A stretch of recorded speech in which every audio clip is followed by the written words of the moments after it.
নমস্কার বন্ধুরা, আপনারা সবাই কেমন আছেন? আশা করি সবাই খুব ভালো আছেন। খুকু মনিজ লাইফ লাইনে আপনাদের অনেক অনেক ওয়েলকাম। সবার আগে জানাই সবাইকে হ্যাপি নিউ ইয়ার। তো এই 24 সালটা আশা করি সবার খুব ভালো কাটবে। তবুও চারিদিকে যা চলছে, জ্বর সর্দি কাশি, তার থেকে সবাই একটু যত্নে থাকবেন। আর আমি আজকে বানাচ্ছি হচ্ছে শসার তরকারি। শসার তরকারি শুনে আপনারা একটু হয়তো অবাকই হয়েছেন। হ্যাঁ, ঠিকই শুনেছেন, আমি শসার তরকারি বানাচ্ছি।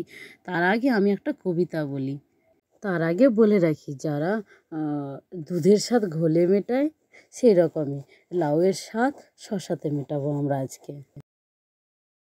ও পাড়ার ময়না কেন কথা কয় না, জানলাম ইতিহাস ঘেঁটে। ভুল করে একদিন খেয়েছিল আলপিন, সেই থেকে গলা গেছে এঁটে। প্রেমেন্দ্র মিত্রের লেখা এটি।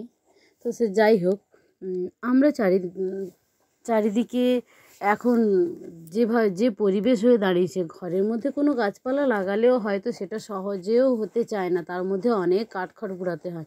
আমরা দেখেছি ছোটোবেলায় যে আমাদের মা ঠাকুমারা একটু মাটি খুশিয়ে তার মধ্যে একটু শাকের বীজ বা টমেটোর বীজ বা লঙ্কার বীজ একটু বুনে দিলেই সেখানেই সুন্দর একটা গাছ হয়ে যেত। সেখান থেকে লঙ্কা, টমেটো, ধনেপাতাও সেখান থেকে পাওয়া যেত। কিন্তু এখন তো সেই জিনিসটা হয় না। তাই সবারই হয়তো গাছ লাগানোর চাহিদাটাও কমে গেছে, যার জন্য এইসব জিনিসগুলো, ঘরোয়া জিনিসগুলো আর আমরা হয়তো সেইভাবে খেতে পাই না। কিন্তু ঘরোয়া জিনিসগুলোর স্বাদ কিন্তু একদম খাঁটি। আর তাছাড়া বাজার থেকে তো সবই পাওয়া যায়, বাজারে কি না পাওয়া যায়, বাজারে তো সবই পাওয়া যায়। সে যাই হোক, আমি আজকে শসার তরকারি বানাচ্ছি। যেরকম লাউয়ের তরকারি বানানো হয় সেম স্টাইলে আমি আজকে শসার তরকারি বানাচ্ছি। আলু আর শসাগুলো একটু বুড়ো বুড়ো হয়ে গেছিলো, সব বীজগুলো ফেলে দিয়েছিলাম। তো কাটার সময় আমি দেখাতে পারিনি। আপনারা যদি কমেন্ট করেন শসার তরকারি আপনারা দেখতে চান, তাহলে আমি অবশ্যই শসার তরকারি প্রথম থেকে শেষ অবধি রেসিপিটা আপনাদের সবার সাথে অবশ্যই শেয়ার করব। যাই হোক, আপনাদের সাথে কথা বলতে বলতে আমার শসা, আলু আর একটু ছোলাটা আমার সিদ্ধ হয়ে গেছে। তারপরে আমি কড়াটা ধুয়ে ভালো করে তেল দিয়ে নিয়েছি। তার তেলের পরে একটু শুকনো লঙ্কা, পাঁচফোড়ন, তেজপাতা, একটু গোটা জিরে ফোড়ন দিয়ে দিয়েছি। আস্তে করে ওগুলো এবার নাড়াচাড়া করতে হবে। কিন্তু সিদ্ধর সময় আপনারা একটু খেয়াল করবেন, শসাটা আগে দেবেন, আলুটা একটু পরে দেবেন। কেন, এখনকার আলু তো একটু তাড়াতাড়ি সিদ্ধ হয়ে যায়, শসার জলটা বেরিয়ে আলুটা সিদ্ধ হবে। তো আমার মশলাটা কষানোর পর আমি এই যে সিদ্ধ করা এই যে সবজিটা ছিল তার মধ্যে মিক্স করে দিলাম। মিক্স করে একটু ভালো করে নাড়তে হবে, একটু জলটা একটু মুড়ে মুড়ে আসবে, তখনই নামাতে হবে। তো আজকে এই ছিল আমার শসার রেসিপি। তো আপনাদের কার কেমন লাগছে অবশ্যই আমাকে কমেন্ট করে জানাবেন। ঠিক আছে, আপনারা ততক্ষণ ভিডিওটা দেখতে থাকুন। আমি ততক্ষণ তরকারিটা একটু চেক করে নিই নুন মিষ্টিগুলো ঠিক আছে কিনা। তবে হ্যাঁ, যারা ভাতের সাথে খাবেন তারা একটু মিষ্টি দেবেন না, একটু ঝালঝাল হলে ভালো হয়। যারা রুটির সাথে খাবেন হয়তো একটু মিষ্টি দেবেন, ভালো লাগবে তার জন্য। আমার মনে হয় আমি এটা প্রথমবার বানিয়ে খেলাম, আমার তো খুব ভালোই লেগেছে। আপনারা একবার ট্রাই করবেন, অবশ্যই ভালো লাগবে। এইবারে ঠান্ডাটা যেন একটু বেশিই লাগছে, ডিসেম্বরের থেকে জানুয়ারিতে একটু মনে হয় বেশিই ঠান্ডা পড়েছে। আর এই ঠান্ডার সময় একটু ঝাল ঝাল তরকারি ভালোই লাগে, আমার তো ভালো লাগে। তো যাই হোক, সকালবেলা রোহনকে রেডি করে স্কুল পাঠিয়ে দিয়েছি, সেই ব্লগটা আপনাদের সাথে শেয়ার করা হয়নি, অবশ্যই আমি একদিন শেয়ার করব। তো রোহনকে আমি স্কুল পাঠিয়ে দিয়েছি, স্কুল গাড়ি এসেছিলো, তাকে আমি পাঠিয়ে দিয়েছি। তারপরে যে দুপুরের রান্নাটা আমি করতে বসে গেছি, ও আসবে ঠিক ওই 12টা মতো বেজে যাবে। 12টা বেজে যাবে মানে সকাল থেকে ঘর থেকে হালকা টিফিন করে নিয়ে যায়। তারপরে একটু হালকা টিফিন করে যায়, তারপর হালকা টিফিন একটু দিয়ে দিই ওদের সাথে। তো চলুন, আপনাদের সাথে কথা বলতে বলতে আমার তরকারিটা খুব সুন্দরভাবে কষে নিয়েছে, আমার তো দেখে খুব ভালো লাগছে। হয়তো খেতে ভালো হবে, কিন্তু খাওয়ার পর আমি টেস্টটা বুঝেছিলাম, খুব ভালো হয়েছিল। সে যাই হোক, এটা কিন্তু নিরামিষই রান্না করবেন আপনারা, একটু পেঁয়াজ রসুন ছাড়াই, কিন্তু খুব ভালো লাগবে।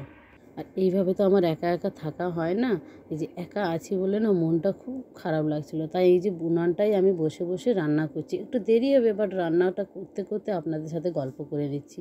যাই হোক, আমার শসার তরকারিটা হয়ে গেল অ্যাটলিস্ট। এবার কড়াইটা আমি ধুয়ে নেবো। কড়াইটা ধুয়ে ওই যে প্রেসার কুকারটা বসে আছে দেখতে পাচ্ছেন, ওর মধ্যে আছে ডাল আর পালং শাক, একটু আলু দিয়েছি। ওই পালং ডাল করব আজকে। সবজি ডাল ওই শীতকালে একটু বেশি সবজি খেতে ইচ্ছে করে, গরমকালে তো একটু আধটু যাই হোক হালকা পাতলা তরকারি করে খাওয়া হয়ে যায়, দু একটা তরকারি করে খাওয়া হয়ে যায়, আমার তো হয়ে যায়। তো কার কেমন হয়ে যায় সেটা একটু কমেন্ট করে জানাবেন।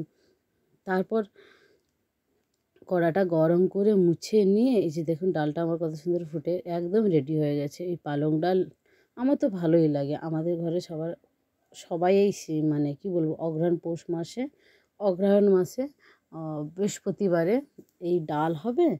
আর আপনার হচ্ছে একটু পরোটা হবে, যারা বৃহস্পতিবারে রুটি খায় না, সরি ভাত খায় না, তারা পরোটা খায়। তো ডালটা একটু প্রেসার কুকারে একটু স্পেসটা কম হয়েছিল, তাই আমি একটু কড়াইতে ঢেলে ফুটিয়ে নিচ্ছি। ভালো করে একটু গলে যাবে, তখন আরও বেশি খেতে ভালো লাগবে। ডালটা কেমন বলুন তো, এই ডালগুলো আমাদের মনে হয় যে হাতে নিয়ে যেন অনেকটা চলে যাওয়া যায়, এই রকম খেতে আমাদের ভালো লাগে। ডালটা একটু গাঢ় গাঢ় হয়ে গেছে, আলুটা কম দিয়েছি। এরকম করে ঘুটে নিলে ডালটা একদম মেল্ট হয়ে যাবে, সব কিছুর সাথে মিশে যাবে। জানেন আপনারা, আমার বাবা যখন ছিল তখন এই ডাল বানাতো।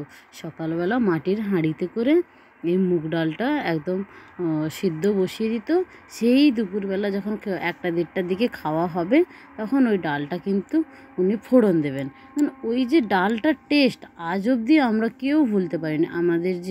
আমাদের যে ভাই বোন যারা ছোট ছিল তারা তো কিছু মনে নেই, কিন্তু আমার আর দাদার ঠিক মনে ছিল। তো সেই যে টেস্ট আজ অবধি আমরা কারুর হাতেই পাইনি। অ্যাকচুয়ালি সবার হাতের টেস্ট একটা আলাদাই হয়, মায়ের হাতের টেস্ট আলাদা, বাবার হাতের টেস্ট আলাদা, অবভিয়াসলি আলাদা হবে, যে যার রান্নার স্টাইলটাই আলাদা। তো বাবাকে আমরা বেশি দিন পাইনি, যতদিন পেয়েছি ছোট অবস্থা থেকে হয়তো বুঝতে শিখবো, তখনই বাবা চলে গেলেন। ভগবানের হয়তো এই লীলা ছিল। ব্যাস দেখুন, উনানটা আজকেই সারিয়েছিলাম, এবার উনানটা আমার ভেঙে পড়ে গেল। পড়ুক, পরে তখন ঠান্ডা হলে, উনানটা ঠান্ডা হলে তখন সারাবো। যাই হোক, মন খারাপ আর করে লাভ নেই।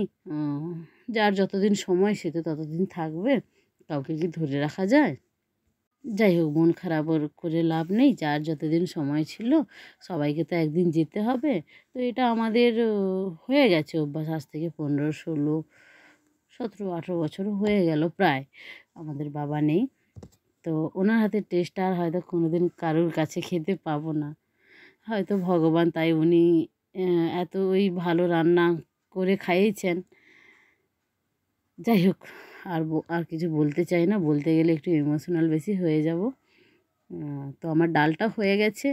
তারপর আমি কড়াইতে ভালো করে কড়াটা গরম করে একটু তেল দিয়ে দিয়েছি। তার আগে বলে দিচ্ছি, এই যে ধনেপাতা উপর দিয়ে দিয়েছি না, এবার ধনেপাতাটা ওই ওই জামটাতে আলাদাভাবে সিদ্ধ হবে, এবং কড়াইটাতে আলাদাভাবে হবে, ওর টেস্টটা কিন্তু খুব সুন্দর লাগবে।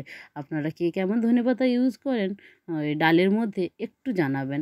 তো প্রথমে আমি তেলটায় একটু নুন দিয়ে দিলাম, তারপরে আমি একটু ওই শুকনো লঙ্কা, তারপরও একটু তেজপাতা দিব, তারপর ফোড়ন দিব।